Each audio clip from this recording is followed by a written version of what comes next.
Everybody, my name is Dennis Levin. I'm retired pastor here at Queen Street United Methodist Church. Welcome to our Wesley Bible class. Today we are going to one of the more humorous chapters in the Bible. You would not expect to find anything humorous in the books of Samuel, but here we are. This is probably one of the funniest chapters that you'll find in the Bible, and the whole thing is a joke, but at the same time, there are some very powerful reasons why this humor was interjected. But we're going to have a little fun with it today. Chapters 5 and 6 of 1 Samuel is where we're going. I know you might have missed me last week, but I was gone. We went to Williamsburg, Jamestown, and Yorktown to find out how we built a nation. And the whole thing about 1st and 2nd Samuel is how they built a nation. And I can tell you that with a lot of fits and starts, still going on today, we are doing a better job than they did in 1st and 2nd Samuel. Okay. But anyway, setting the stage for chapter 5, the corrupt Hophni and Phinehas have gone out as part of the battle plan, and they've carried the Ark of the Covenant to war against the Philistines, and the Philistines whooped up on them and killed both those guys. And Eli, their father, the prophet, or not the prophet, the priest, when he found out not that his sons had been killed, but that the Ark of the Covenant had been captured, he fell over backwards, broke his neck, and died. Old guy. Exit Eli. Then you also had the wife of, I think it was Hophni. She gave birth to a baby called Ichabod, which meant the glory of God has departed. So don't name your kid Ichabod. So now we're in chapter 5. And in chapter 5, the Philistines have captured the ark. And they think that's a good thing. Let's find out. When the Philistines captured the ark of God, they brought it from Ebenezer to Ashdod. When the Philistines took the ark of God and brought it into the house of Dagon and placed it beside Dagon. So to get an idea of Dagon, okay, the Philistines are an Aegean people. They're a sea people. Their god Dagon, not just in their culture but in other cultures, is portrayed as a merman. He's half fish and half human, and he has no feet. He's well, I'd say he was Finnish, but I don't think he came from that part of the world. He is ostensibly the father of Baal, who is the thunder god, the god of rain and stuff.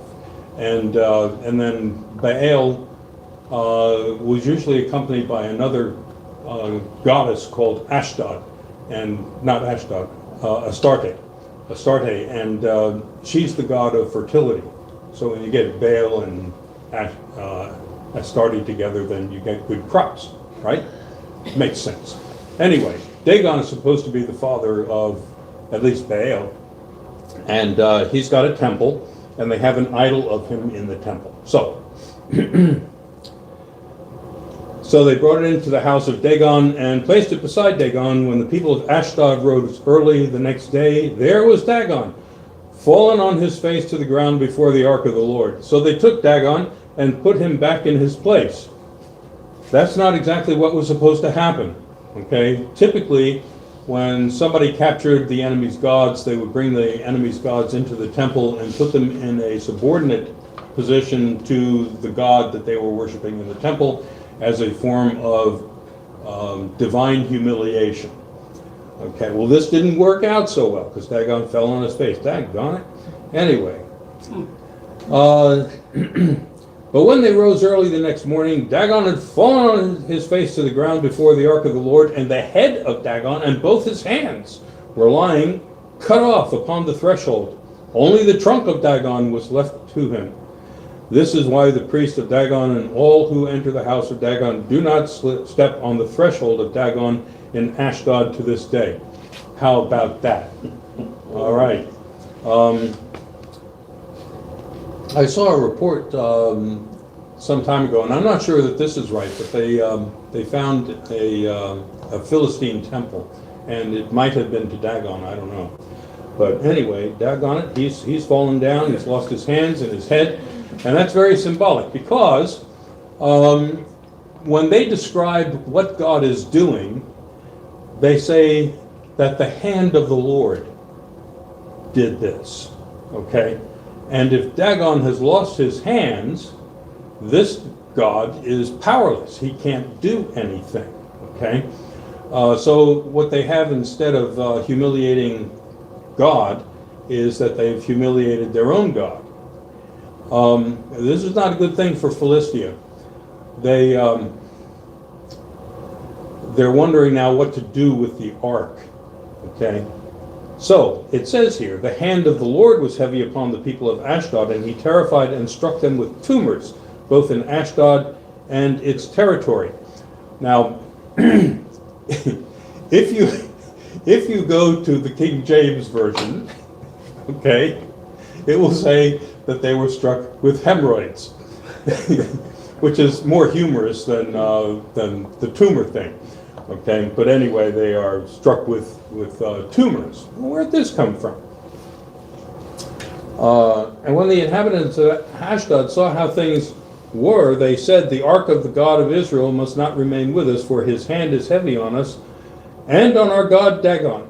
So they sent and gathered together all the lords of the Philistines and said, what shall we do with the ark of the God of Israel? The inhabitants of Gath, remember Goliath? That's his hometown, okay? The inhabitants of Gath replied, let the ark of the Lord be moved on to us. So they moved the ark of the God of Israel to Gath. All right, there is an insertion in the Septuagint translation, which is the Greek translation, and the Masoretic translation, which is the later Dead Sea Scroll translation. There's a difference. In the Greek, it says that a ship came in to a Philistine port, and a whole bunch of rats jumped out of the ship and into the town. Okay, and you'll find that in the footnote in the New International Version, but it's left out because I think they went with the Masoretic text when they did this translation. So this gives us an idea that maybe there is a connection between the rats and the tumors. Okay. But after they brought it to Gath, the hand of the Lord was against the city, causing a very great panic. He struck the inhabitants of the city, both young and old, so that tumors broke out on them. So they sent the ark of the God of Israel to Ekron. But when the ark of God came to Ekron, the people of Ekron cried out, why have you brought around to us the ark of the God of Israel to kill us and our people? They sent therefore and gathered together all the lords of the Philistines and said, send away the ark of the God of Israel and let it return to its own place, that it may not kill us and our people. For there was a deathly panic throughout the whole city. The hand of God was very heavy there. Those who did not die were stricken with tumors, and the cry of the city went up to heaven. All right. Now, why is this story important? Okay, it's important for a couple of reasons.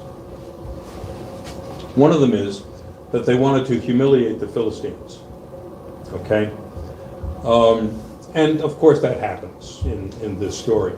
But there's a larger reason for this. And the larger reason is, if you take a look at the fact that this is being put in here by the Deuteronomist, that he's writing this so that the king of Persia can get a whiff of what it's like to have the Ark of the Covenant as part of the loot that was taken from the temple and that they got henceforth from the Babylonians. Okay, so now they're in possession of that. And so this story is really for the king of Persia, saying, this is probably not an artifact you want to hang on to. There are problems, okay? And the other thing to tell the king of Persia is that you might defeat the people of God if God lets you. Okay? But you do not defeat the God of the people. The God of the people retains power. You cannot diminish the God of these people simply by hauling down their temple and carrying away their ark. You can't do that. Okay? You might think that you have won, but this God does not need his people in order to act. This God can justify himself. And so there are things that are happening as a result of this capture of the ark that are completely independent of the subjugation of the people of God. And so if you're the king of Persia and you're going to send the people back, you better send the ark back with them. Okay?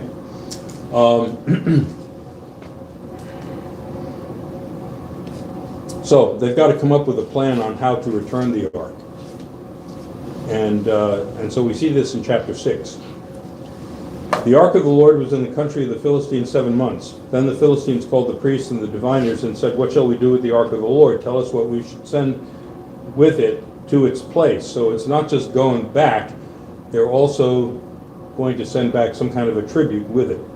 They said, "If you send away the ark of the God of Israel, do not send it empty, but by all means return it with a guilt offering."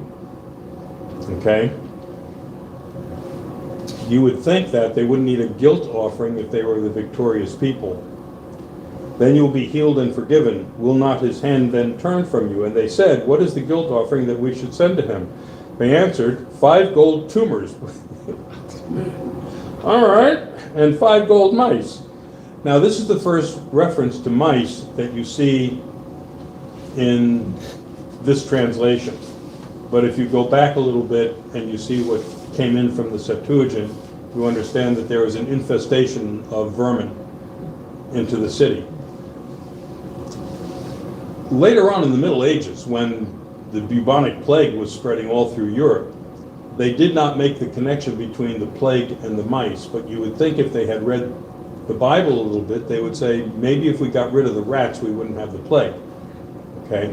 But the Philistines put together a correlation between the two. And people in the Middle Ages did not. Of course, only priests read, and they weren't necessarily bright, so there you go.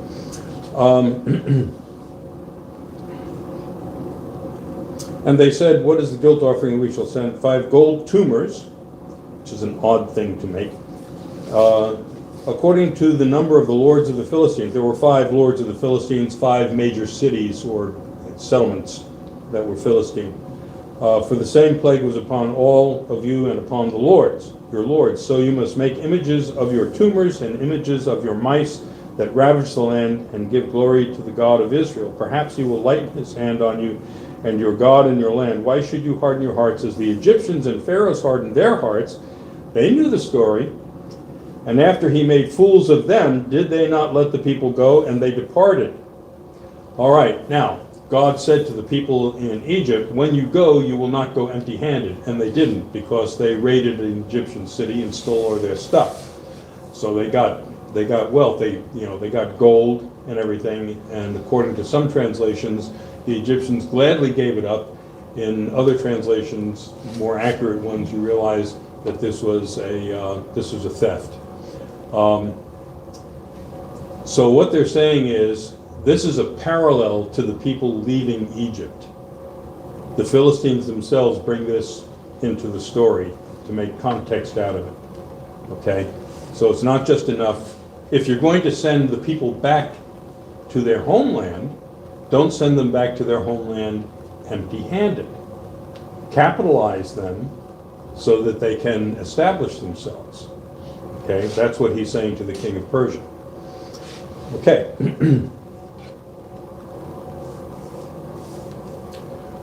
Why should you harden your heart? Okay, got that. Now then, get ready a new cart and 2 milch cows. These are cows that are nursing, that have never borne a yoke, and yoke the cows to the cart, but take the calves home away from them. Take the ark of the Lord and place it on the cart, and put in a box, and put in a box at its side the figures of gold that you are sending to him as a guilt offering. Then send it off and let it go its way, and watch. If it goes up on the way to its own land, to Beth Shemesh, then it is he who has done this great harm. But if not, then we shall know that it is not his hand that has struck us. It happened to us by chance. All right, so what's the test? Well, you take the calves away from the cows, and of course, the cows have never had a yoke on them, okay? And the assumption is that if you take the calves away, the cows are going to go find their calves, okay? So if they don't do that, if instead they don't do something according to their nature, then it must be a divine intervention. And that's how they're testing to see whether or not the trial that they're going through is actually from the Lord. So anyway, the men did so. They took 2 milk cows and yoked them to the cart and shut up their calves at home. They put the ark of the Lord on the cart and the box with the gold mice and the images of their tumors. The cows went straight in the direction of Beth Shemesh along one highway, lowing as they went. So it sounds like they weren't happy about it. They turned neither to the right nor to the left, and the lords of the Philistines went after them as far as the border of Beth Shemesh. Now the people of Beth Shemesh were reaping their wheat harvest in the valley. When they looked up and saw the ark, they went with rejoicing to meet it. The cart came into the field of Joshua of Beth Shemesh and stopped there. A large stone was there. So they split up the wood of the cart and offered the cows as a burnt offering to the Lord. The Levites took down the ark of the Lord and the box beside it, in which were the gold objects, and set them on the large stone. Then the people of Beth Shemesh offered burnt offering and presented sacrifices on that day to the Lord. When the 5 lords of the Philistines saw it, they returned that day to Ekron. So they figured out, yep, that was God.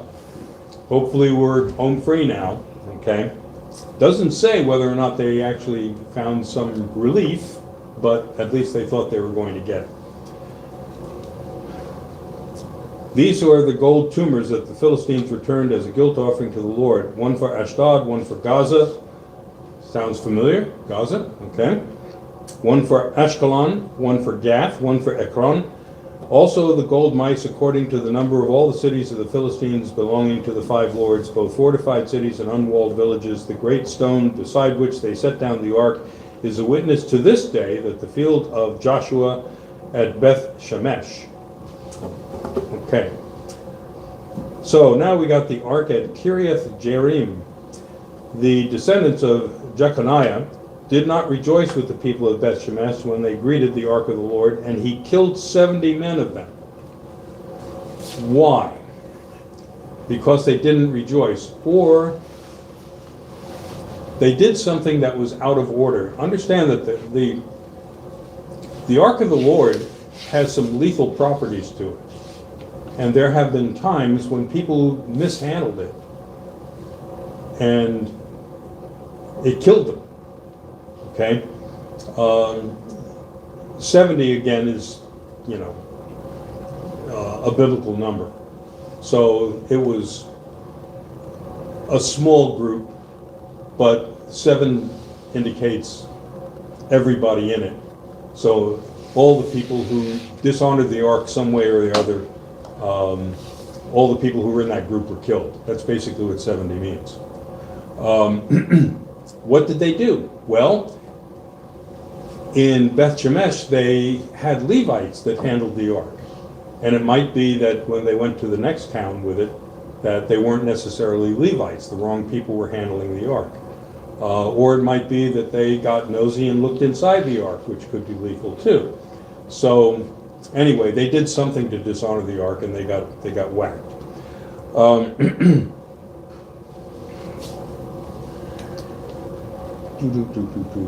The people mourned because the Lord had made a great slaughter among the people. Then the people of Beth Shemesh said, "Who is able to stand before the Lord, this holy God? To whom shall he go, that we may be rid of him?" So they sent messengers to the inhabitants of Kiriath Jearim, saying, "The Philistines have returned the ark of the Lord. Come down and take it up to you."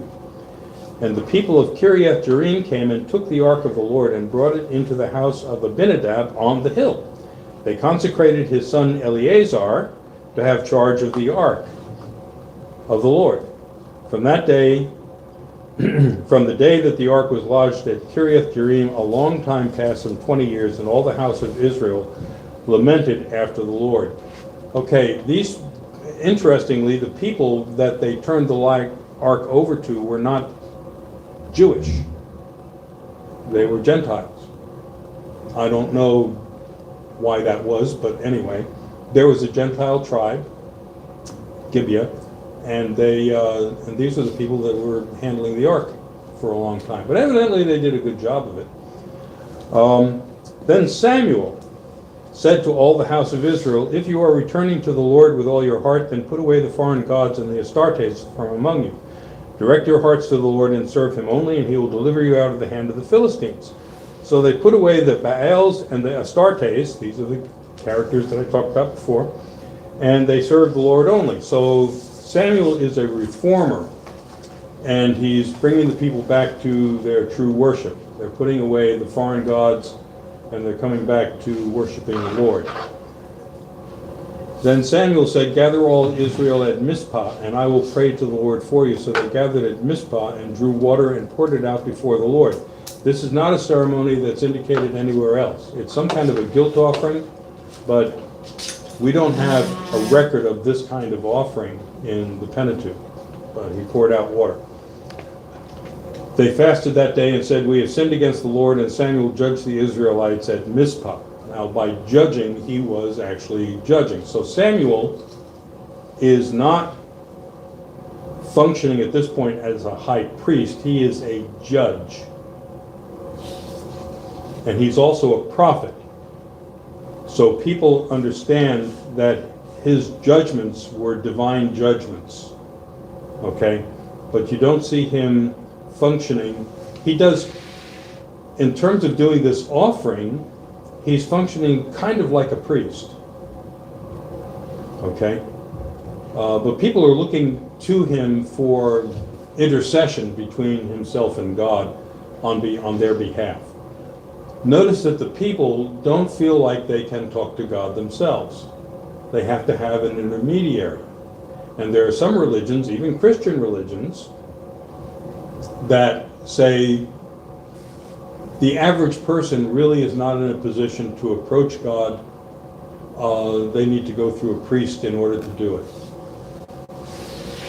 Okay? United Methodism is not like that. People can talk around me all they want. And they do. Okay. When the Philistines heard that the Israelites had gathered at Mizpah, now understand the Philistines are still dominant. So Israel is still kind of under their thumb. And so when they say the people have gathered at Mizpah, they're looking at the potential of an uprising against Philistia. So that's why they got upset. And when the Israelites heard of it, they were afraid of the Philistines. The Israelites said to Samuel, do not cease to cry out to the Lord for us and pray. Now that's not a good translation. It should be intercede. Not just pray, but intercede. Okay, so it's a specific kind of prayer. That he may save us from the hand of the Philistines. So Samuel took a suckling lamb and offered it as a whole burnt offering to the Lord, which means that they didn't eat any part of the lamb. They burnt that thing to a crisp, to ashes. Okay, so this is totally God's offering. Samuel cried out to the Lord for Israel, and the Lord answered him. And Samuel was offering up the burnt offering. The Philistines drew near to attack Israel, but the Lord thundered with a mighty voice that day against the Philistines. Now that's like their own god Baal thundering against them. Okay. With a mighty voice that day against the Philistines, and threw them into confusion, and they were routed before Israel. And the men of Israel went out of Mizpah and pursued the Philistines and struck them down as far as Beth-Kar. All right. Every once in a while, you're going to find it looks like divine intervention in wartime that looks like God is on one side or the other. And there are several in our own history that indicated that there was a divine intervention on behalf of the future United States in our wars against the British, or the British wars against us, is the way, depending on how you look at it. One of them was when Washington was completely defeated at Brooklyn Heights early in the war and tried to save his army. And a fog, which didn't normally occur at that time, covered the East River. And Washington was able to get all but the rear guard of his troops across overnight, and they escaped the British and reestablished themselves on Manhattan Island. There was another divine intervention in the War of 1812, when the British had sacked Washington and were marching on Baltimore. And there was a horrible, hurricane that came up, and the commanding general of the British Army was killed by lightning, and it completely demoralized the British, and they were not effective against Baltimore. They turned around. Also, in World War II, there was that little gap in the storm when we could invade Normandy that the Germans hadn't anticipated, and all of a sudden there was enough calm, not good calm, but enough calm that we could proceed with the invasion.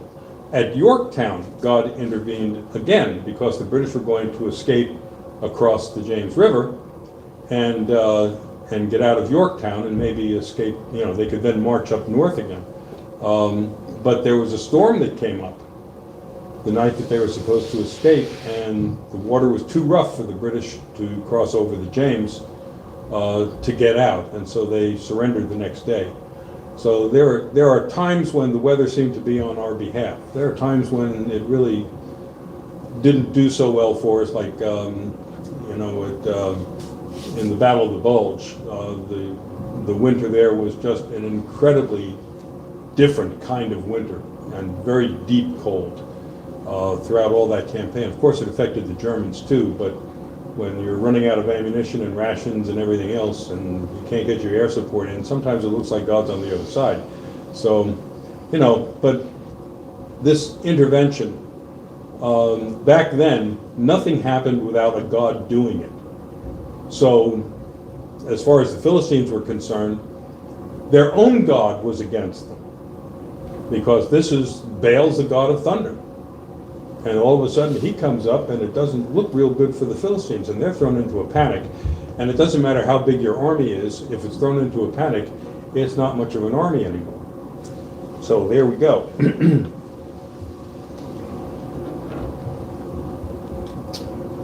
Then Samuel took a stone and set it up between Mizpah and Jeshhanah and named it Ebenezer. Ebenezer means monument. It's like a historical marker. For he said, "Thus far the Lord has helped us." So the Philistines were subdued and did not again enter the territory of Israel. The hand of the Lord was against the Philistines all the days of Samuel. The towns that the Philistines had taken from Israel were restored to Israel, from Ekron to Gath, and Israel recovered their territory from the hand of the Philistines. There was peace also between Israel and the Amorites. So all of a sudden, because now this is something that really enhances the credibility of Samuel with all the people, because they felt like, wow, this guy's talking to God. That's cool, Samuel judged all Israel all the days of his life. He went into a circuit year by year to Bethel, Gilgal, and Mizpah, and he judged Israel in all these places. Then he would come back to Ramah, for his home was there. He administered justice there to Israel and built there an altar to the Lord. Okay, none of this is a temple. But you're seeing that he is not just a judge, he is a circuit court judge. And he moves around to different tribes and administers justice, so you're on the circuit. So people could depend on when the judge was going to be there.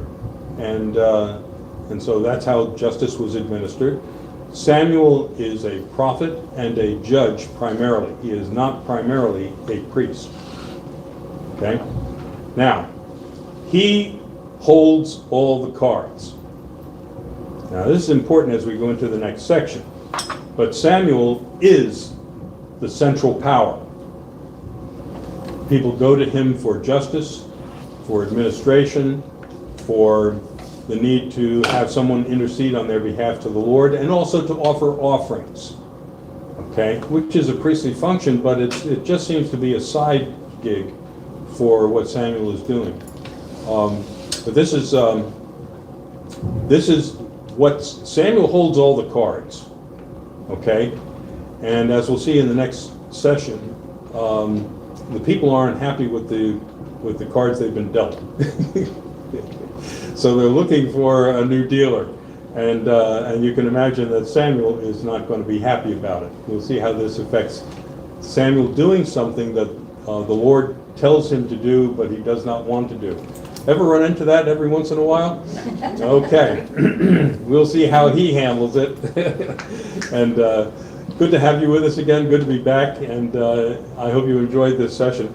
It was supposed to be funny, even if I didn't make it that funny. But anyway, God bless you. We'll see you next week as we start looking for a king.